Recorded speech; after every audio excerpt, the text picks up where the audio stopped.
Vita vya Ukraine vimewapatisha faida kubwa wauzaji wa silaha ulimwenguni.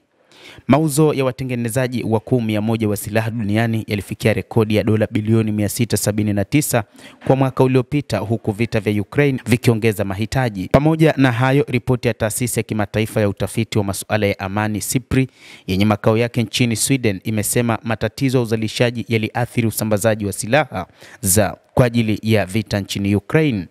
Kwa mujibu wa SIPRI, kiasi hicho kinaonekana kuwa cha juu kwa 5.9 kuliko mwaka uliopita, na katika kipindi cha mwaka 2015 hadi 2024 mapato ya watengenezaji 100 wakuu wa silaha yameongezeka kwa 26%.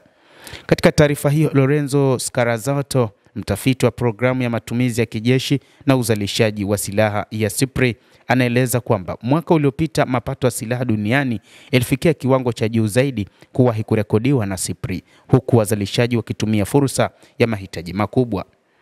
Ulaya imekuwa kama kichocheo cha mauzo ya silaha.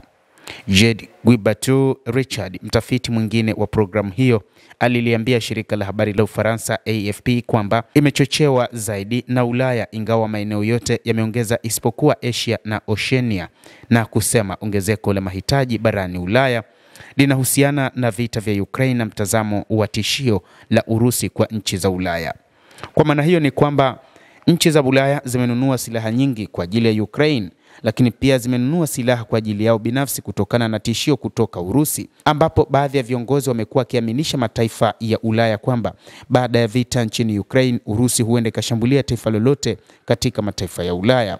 Kwa mujibu wa SIPRI, mahitaji kutoka Ukraine pamoja na nchi zinazoiunga mkono kijeshi na ambazo zinahitaji kupanua upya akiba zao za silaha yamechangia kuongezeka kwa mahitaji. Aliongeza akisema kwamba nchi nyingi Ulaya sasa zinatafuta kupanua na kuboresha majeshi yao, jambo ambalo limesababisha chanzo kipya cha mahitaji. Marekani imepata mapato ya dola karibia bilioni 334. Marekani ni makazi ya watengenezaji 39 kati ya 100 wakuu wa silaha duniani, wakiwemo watatu wa juu zaidi: Lockheed Martin, RTX zamani Raytheon Technologies na Northrop Grumman. Watengenezaji wa silaha wa Marekani walishuhudia mapato yao ya jumla yakipanda kwa 3.8 na kufikia dola bilioni 334 mwaka 2024, karibu nusu ya jumla duniani kote. Waandishi wa ripoti walibainisha kuwa matumizi ya bajeti kupitia kiasi cha ucheleweshaji vinatatiza programu kadhaa muhimu zinazoongozwa na Marekani, kama ile ya ndege ya kivita ya F-35 na manowari za Columbia-class. Matokeo ya vita vya Ukraine.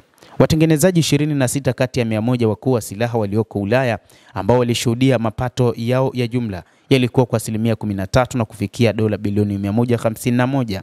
Kampuni Czechoslovak Group ilishuhudia mapato yake yakipanda kwa 193%, ongezeko kubwa zaidi kati ya wazalishaji 100 wakuu na kufikia dola bilioni 3.6.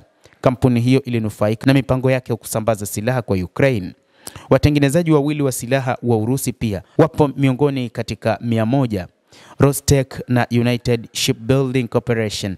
Mapato yao ya ujumla yalipanda 23% hadi kufikia bilioni 31.2, licha ya upungufu wa vipengele kutokana na vikwazo vya kimataifa, kwa kuwa mahitaji ya ndani yalifikia kushuka kwa mauzo ya nje.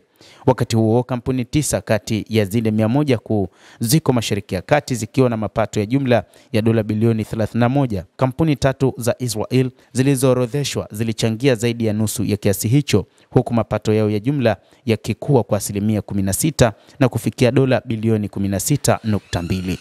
Mtazamaji wa The World News, hayo ndio tuliokuwa nayo. Ni ongezeko la mapato ya silaha ambayo yalichochewa na vita vya Ukraine. Endelea kuwa nasi na usisahau kulike, usisahau kucomment, kadhalika na kusubscribe channel yetu hii ili upate habari hizi kwa mapana kupitia The World News. Mimi ni Adam Hussein, endelea kuwa nasi wakati wote, endelea kutufuatilia ili uweze kupata habari hizi kwa mapana.